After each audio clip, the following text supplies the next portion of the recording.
Hello, I'm Benedict Maya. Hello, my name is Olena Karachiban. Hello everyone, I'm Hoilin, I'm from China.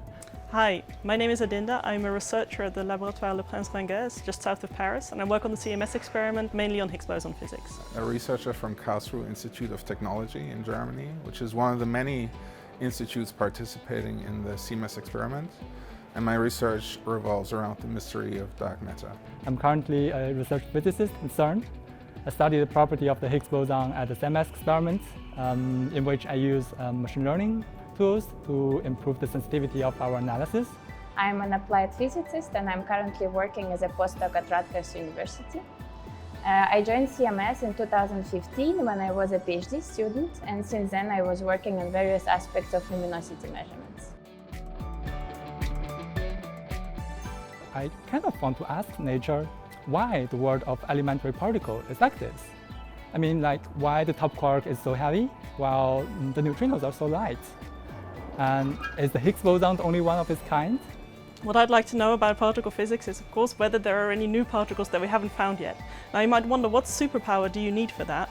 I think I just need time travel, because I think in the future we will find out more about this. I would use a superpower to narrow down the scope of the new physics search, because it's definitely hiding somewhere, we just don't know where to search. I would not ask for exact answer, because then we would not have a chance to discover it. I think I would like to know if we've missed something so far. You know, it's one thing if you tell me to discover new physics, we need a new collider, more energy, more data. But if someone tells me that you already have all the data that you need, you've just looked in wrong corners or with wrong strategies, that would be very exciting to know. It's okay to ask for help. Not one person can know absolutely everything, and we can all help each other to solve problems. Because communication is a key of the collaboration. And stay curious, it will help you to be motivated. I would say always question your own results. Assume that what you've been doing is wrong and try to poke holes into your logic and try to find flaws in what you've been doing.